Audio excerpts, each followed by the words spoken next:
Welcome back to Streets of Rage 4. So yeah, the Mr. X Nightmare DLC came out. What is it? It's a survival mode. After putting us up to the White Twins' nefarious activities, our heroes realized that they would need to prepare for anything. They went to Doctor Zan for help. From the remains of Mr. X's brain, he built a machine to replicate the twisted mind behind it all. A powerful artificial intelligence able to simulate any encounter they might face, aka a gameplay excuse to visit all these weird areas, basically.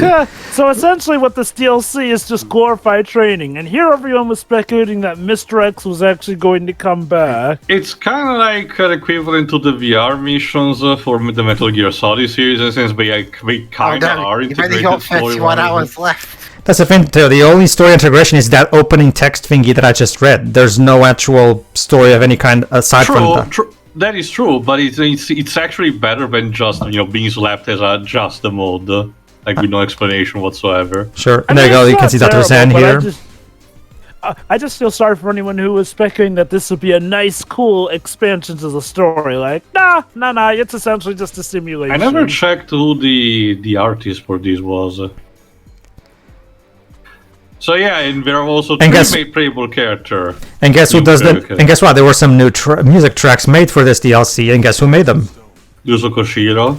No. And T. Lopes. They actually got a guest composer for this one, T. Lopes from Sonic Mania. Oh. Well, I thought he already composed music for the base game. Well, that's not what they said in the behind-the-scenes features. I can tell you that. Did you check the credits though? No, he's not in the credits. I can tell you that. Let me see. Go on. Anyway, though, one thing Pedro hasn't mentioned also is the fact that the DLC came with 3 new playable characters. Yes, Doctor Zan being one of them. He's playable. I thought he was just. No, it's just in the background. The new playables are Shiva, I forgot the name, the guy from Streets of Rage 2, and the lady cop. Max. Oh, wasn't Dr. Zan? Oh, yeah, I guess Dr. Zan was Shiva, also Max, and Estelle. Never mind. Yeah, despite Dr. Zan being here, it's only his classic version that's playable. Not an actual new proper one, which is a shame, but I don't know, maybe they're saving it for Streets of Rage 5, who knows? Who knows, yeah. But yeah, it's exactly what they say. Basically, just keep beating up enemies and you'll get a new bonus at the end of every level. Basically, think of it like the all-star mode in Super Smash Bros. Melee, basically. It is, again, it's neat, but I do feel like, for how much they were hyping it up, I can't blame people for expecting more like an extra campaign as opposed to, just a glorified rush mode. I guess the problem is that, well, it is just a survival mode. I get the feeling maybe... Oh, there you go. Here's an arena from Streets of Rage 2. How about that? How nice. Yeah, you can actually mix and match, if I recall correctly. And you'll notice that even the hand-drawn sprites are now more pixelated. My guess is, Jova, that's exactly what the developers wanted. They just wanted to this be a survival mode. But I get the feeling the marketing team got a bit too enthusiastic and over-marketed this. To be honest with you, like if they were just honest and said, okay, we're gonna give you a new survival mode called Mr. X Nightmare, and that's it. If they just said that would have been fine. But the way they marketed this, yeah, they made a big deal out of it, even though it's not really a big deal. I mean, it will still will receive overall. It was just a matter of. There's nothing wrong. There's nothing wrong with this DLC. It's just that it was over marketed, creating expectations that were unreasonable. Anyway, I checked in the meantime. No, T. Lopez is not created for the composers for the base game. The free bandware for the base game are Yuzo Koshiro, Motohiro Kawashima, and Oliver DeVrier. There you go. But, and he's also composing the TMNT game that's coming next year. Yep. Shredder's Revenge. Yeah. I'm guessing he's a .mu regular at this point. That dude's living his best life ever since Sonic Mania. Alright. So yeah, that's basically it. So let's keep seeing what kind of new wacky areas they added in for this mode. Break.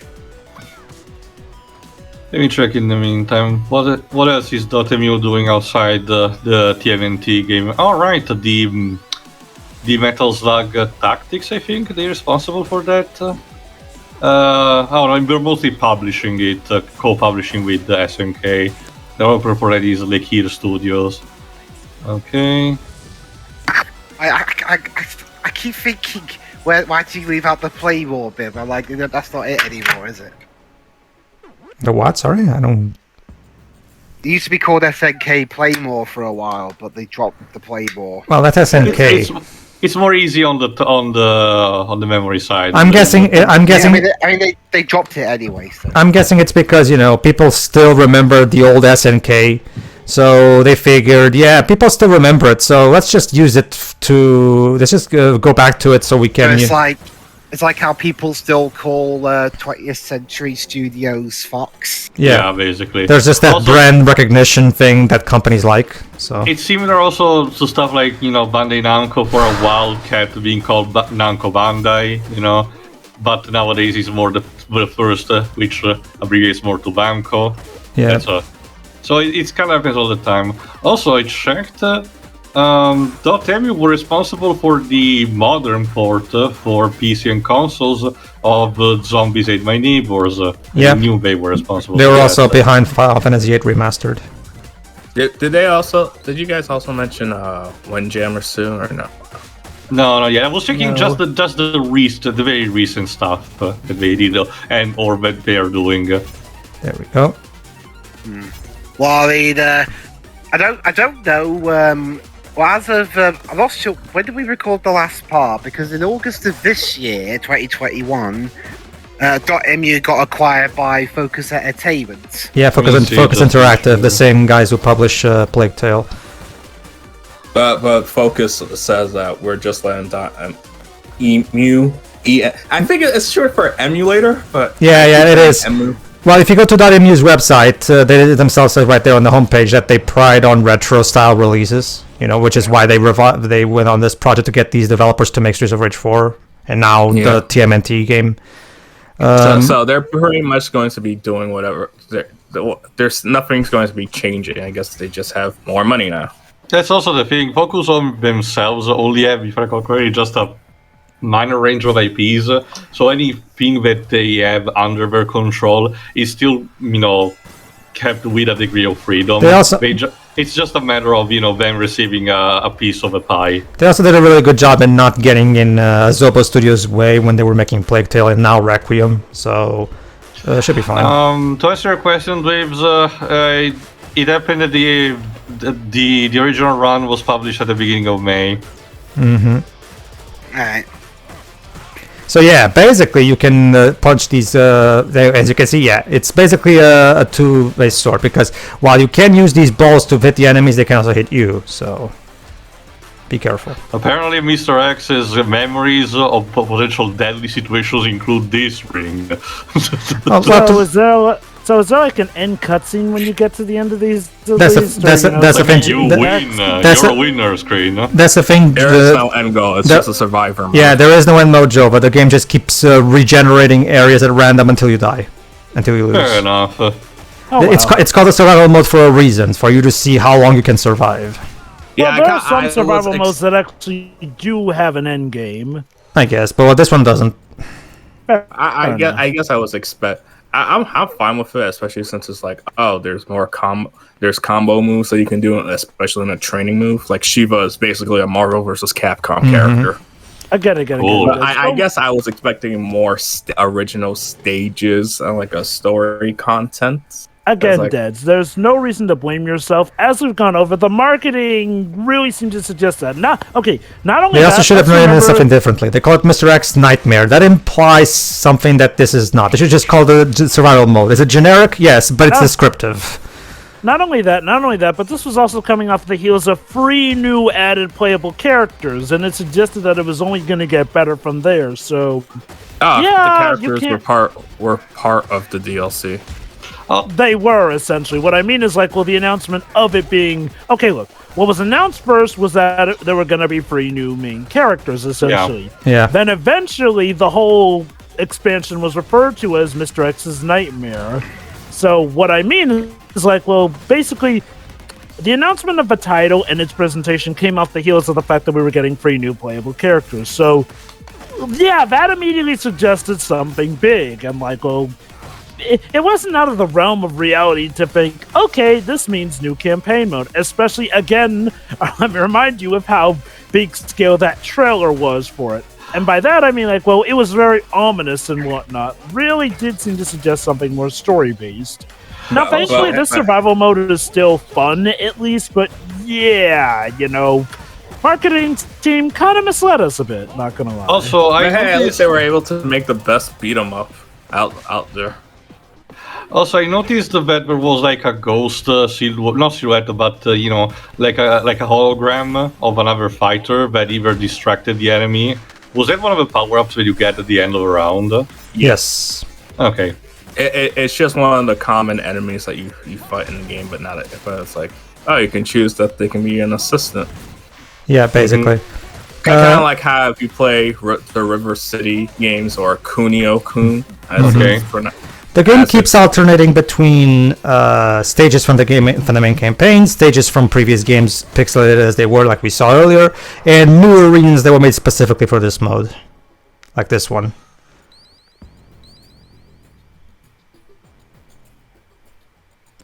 Altruism. So there you go. So like, how long until it eventually cycles? It takes a while. Well, it also depends, because remember, every single time you change an area, it's randomized. So Moves everywhere. there you go. As you can see, like and from what I'm not entirely I haven't actually experimented all that much with this mode, but from what I'm able to tell, it seems like even the obstacles and level gimmicks are randomized. Because remember, like now we're doing this gimmick again. See, I think at least. But I will have to. I played this. I played this for a while with my brother, just like with the main campaign. And then we got to a point where okay, yeah, this is fine, but I feel like this is 27 minutes is enough, I guess, because this keeps being randomized. So it's not so much that it cycles; it's more so that how long till you start repeating stuff? Well, I guess it depends on your luck. So are you at least going to show off the 3 new DLC characters? I don't think I do. No, sorry. Alas. That's the thing. Me and my brother always have this tradition. We always play as Axel and Adam. It's kind of this thing where that we always prefer. Oh, there you go. Here's another stage from Switch of Rage 3. Go on. What is it? Actually, I'm seeing from the preview that towards the end you do something like that. But oh, okay. Well, here's so our free Shiva. There you go. Wow, yeah, old Shiva. I think fans want to see the new Shiva in action. Okay. It's been a while since I recorded this too, so. Sure. Nobody's perfect in remembering everything. Since this was uploaded back in August, so I was like, yeah. Yeah, well, wait, was it back in August that I uploaded this? Oh, God, it's been yeah, it says August 27th. I mean, you did record it as soon as it came out, basically, so... Yeah. Well, I was excited because I wanted to... because more Streets of Rage 4 is always a good thing in my book, so... So why are you and your brother gonna let's play River City Girls? Well, I was planning on doing the that game is cooties. You cannot play it. Well, I wasn't playing. That game is kind of. Yes, Pedro. It's a game that you need to play with somebody. Sorry. Yes, Pedro. Well, if it helps with the edge, I was planning on doing the new TMNT game as well. Neat. Hopefully, that game is 4 players online. Hopefully. Well, this one is not 4 players, but this one is online, so I'm assuming TMNT will also be. Well, that does remind me slightly on a similar note, because I do remember you mentioning in the past that you at least knew about one of the characters that I'm about to mention, Pedro, but have you actually probably not tried, but at least heard or seen of Bud Spencer and Terence Hill's Laps and Beans? Maybe there's so many Simpsons games that you'll have to be more specific. Actually, it's not Simpsons, Pedro. I thought you said Bart Simpson, sorry. Let me spell it more correctly. Okay, Bud Spencer and Terence Hill, Slaps and Beans. Essentially, it's based on a pair of Italian actors who, during the 60s, 70s, and 80s, basically around those 3 decades, did a bunch of movies, very light-hearted, despite having some heavy themes like fighting the mafia or like a drug cartel. They were always applying a lot of cartoon logic because it was always about these 2 guys beating the shit out of everyone in cartoony fashion, essentially. So recently, the company actually did, I think it's sprite-based beat 'em up based on that. And I know that the popularity of the characters is not just in my country, but all across Europe at the very least. So I was wondering, but again, I still need to check the game for myself anyway. So Okay. also, what is this music? But no, I'm confident TMNT will also have online. There's no reason not to. Like, I still don't understand why the hell the new Battletoads doesn't have online, to be honest with you.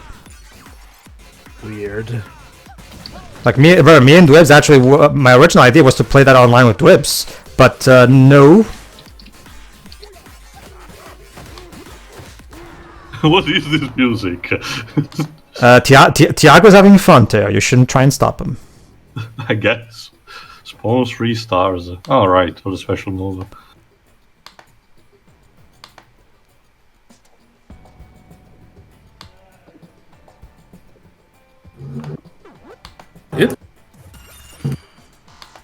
There Looks like my streets are raging. That was bad. Yeah, it was. It really was. Alright, let's go. Next scene. Oh, now we're inside an active volcano. Yeah. I don't I think thought we were in hell. Convention, convention, Dwibs. Oh no, maybe that's a twist. We're in the same kind of like flashy, hell-like level from the whole Sega Genesis video game. Mm-hmm. Exactly. There you go. Also, I love how they kept the tradition of the names of the mooks: gold, bronze, silver. Mm-hmm. The woman was called Stiletto.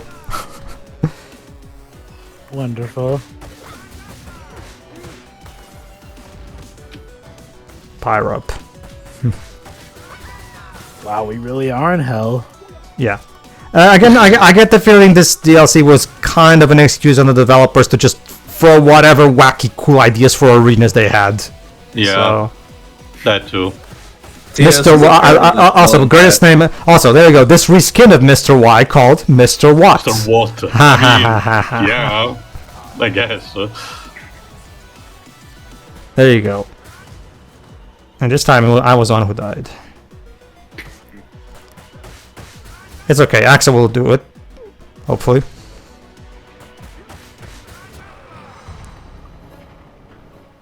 Henry? Whatever. The Book of Henry? No, Not that Harry. I don't even know what kind of video game can it be adapted to. That thing. At best, a What? point-and-click adventure game. Now that, unlike with the Pocahontas one, on that one I would agree with you. Yeah, the point-and-click adventure game is the only genre I can see possibly working.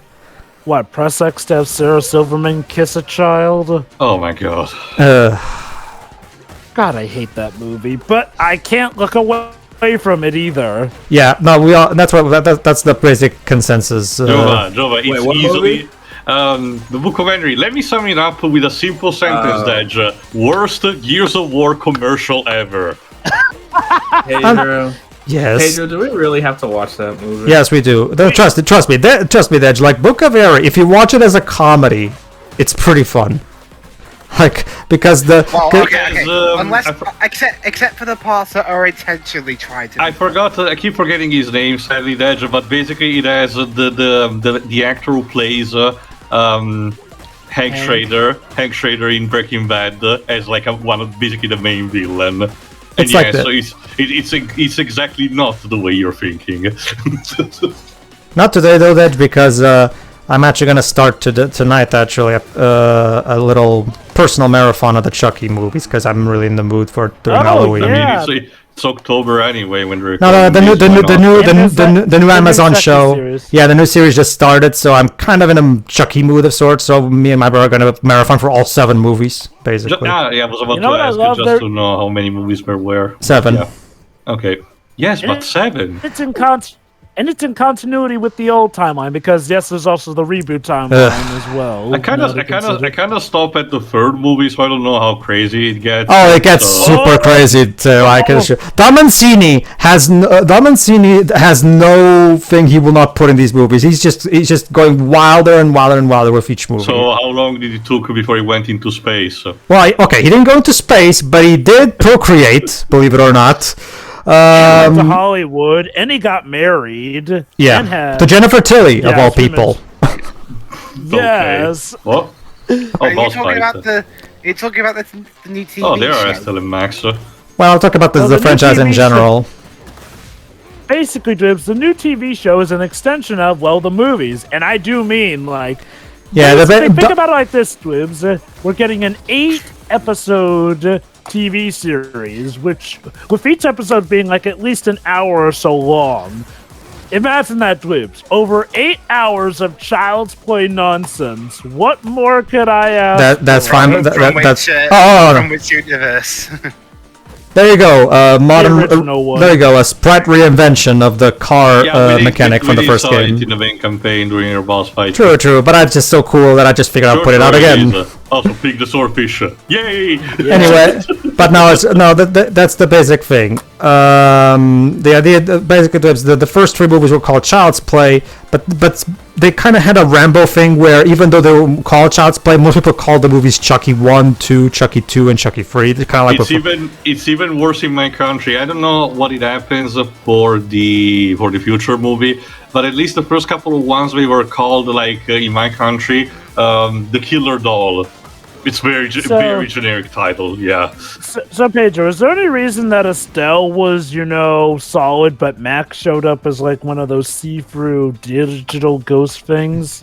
Because I picked her, I think. What? Wait, never mind. I think it's for after I guess this. it's because, again, they're supposed to be the boss of after a couple of levels. I get the idea how this is, being generated. You get these couple of levels and then the boss fight, but in a holographic form. Oh, no. I get that it was a boss fight. What I'm wondering is like, why did she show up as solid, but the other boss, Max, showed up as like a weird see-through because she's the actual boss of that area, but I lost, as you can see. Also, what is this grading? Basically, the further you get, the more stuff you unlock, specifically alternate attacks and even some new enemies in training mode. So you do get rewards, to be fair. There you go. The next reward at level 14. See, I got 12 levels in. Next reward at level 14. So basically, see if you can get all the rewards. All right then. Alright, so since we still have some time, why not do exactly what was it like? Let's check out. Oh, hold on. Yeah, let's go to the stage select for the sake of picking something. Yeah. Alright, so like Theo said, yeah, we added new characters. We have Shiva, we have Estelle, and we also have Max. Alright. I want to be silent. Semantic dweebs. Yeah, let's skip this. Just Mirandaizing you, Dwibs. That being said, picking different characters doesn't change the cutscene, so don't worry about it. I couldn't expect anything less on that, so not really surprises. It's more about how we play, and yeah, you can see that. So there you go. There's modern Shiva, Joe. What do you think? Huh. Again, we did see how he looked like when he showed up in the story, but again, it's so nice to actually see being a playable version. Mm-hmm. So how do these characters play, Pedro? Well, they play pretty much the same as the others, really, except the only main difference with Shiva is that as you can see, his punches are very fast. But the actual act of playing with them is fairly straightforward if you already know how to play the game. There's nothing in particular. I mean, yeah, they have their own unique moves and stuff like that, but they get executed with the same button prompts. So yeah, it's exactly what you'd expect, really. But no, basically, like I was saying, basically after 3, they decided to rename the franchise after Chucky, since that was the actual proper, more brand iconic name they could think. So as a result, we got Bride of Chucky, Cult of Chucky, Son of Chucky. So now it's just, and the new TV series is just called Chucky, because even though it's original, the franchise is still considered to be the Child's Play franchise, because if you check out the 7-disc entire collection. It says the Child's Play Ultimate Collection or something. But the movies nowadays just use Chucky's name for the sake of brand recognition, because that when people think Child's Play, they don't think Child's Play, they think Chucky, because that's just how people are used to calling it. So what's your favorite movie in the franchise at this point, Pedro? The second one. Oh, really? Interesting. The second, the thing about, I mean, there's still that portion of fans that still prefer the first one because it wasn't as insane and tried to take it a bit more seriously. But the franchise, if you ask me, is at its best when it's trying to have a good balance of campy horror with just good old-fashioned B-schlock horror fun. Because if this franchise, because one of the big problems of the remake or reboot or whatever you want to call it is that it takes itself way too goddamn seriously, and it doesn't really have the good writing to back up that decision. Not really. Not to mention Chucky. They reinvented Chucky to the way where he's more robotic, and yes, he's a doll. I get that, but when I think Chucky, I don't think a robotic doll. I think, well, a murderous, over-the-top doll voiced by Brad Dourif, the voice actor who still voices Chucky to this day. It's just like, no, that's not Chucky. No, I love Mark Hamill as much as the next guy, but there's only one actor that I would ever accept as Chucky. Brad Dourif. And it was such a weird decision to have that reboot occur after, well, Cult of Chucky, which ended up on quite a cliffhanger as it is. That's the thing, Jova. The movies were actually starting to get to a point where they weren't like for example, the one previous to that was actually not that well received. Cult of Chucky was received better. But it got to a point where the movies were not making even as much money as they used to. Curse of Chucky sold like shit. 3.8 million. Yeah, wait. Yeah, 2019 came out the same week as Toy Story 4. No. Curse of Chucky came out in 2013, sorry, and that was the one that sold like shit. Cult of Chucky was 27. Oh, they checked now. 2.2 million. Jesus. Mm-hmm. Honestly, though, despite that, I honestly feel like those movies know what they are. Oh no! The movies are silly as fuck. If you go into those movies knowing exactly what you're getting yourself into, you'll have a lot of fun. Just don't take them seriously. Just sit back, relax, and enjoy. That's literally the kind of experience you should go into with Chucky. It's just that, after Cult of Chucky, yeah, the franchise took a break, and now it recently returned with Chucky. In the meantime, yes, there was that stupid reboot, but it failed to connect with anybody. So, yeah, back to the real Chucky, if you please. Even though it's besides the point anyway. Not to mention, Taylor, one thing that I'm sure you'll appreciate because you like consistency, that Don Mancini was the writer for all of them. And he's now the writer and director for the new show. So he's still to this day working on the franchise. He's very passionate about it, actually. So cool. All right. As for this, Dwibs, what do you think? Of the game as a whole, or just the DLC? The DLC. We already did the final thoughts for the game itself. Mm-hmm. It's fine. It's what you'd expect, really. It's more of the same from the game, just with different characters. All right, Jova. Yeah, good stuff. Good extension. The best thing is the new characters. Yeah, I agree. Edge. Next. Streets of Rage 4 is a fantastic game, and I recommend that you all should play it. The DLC, I'd say probably wait for a sale because it's like, yeah, it's fine for what it is. But if you haven't got, SCWRM have released a complete complete edition that's like even not just digital. Yes, there's a physical edition that has everything on it. Oh, okay. So there must be also digital equivalent. All right. Well, it originally released digital only, and now with this DLC, they also announced the physical edition that comes with everything. It's kind of like with how Sonic Mania started as a digital only release, and then when they released the Plus expansion, they also released the physical version that has Plus in it. Okay. All right, everybody. So that was Streets of Rage 4. Will we see a Streets of Rage 5? We'll see. Personally, I would love, like I said, I would love this team make a Golden X4 because I so badly want the Golden X4, but I guess we'll wait and see. Yeah. See ya. Yeah.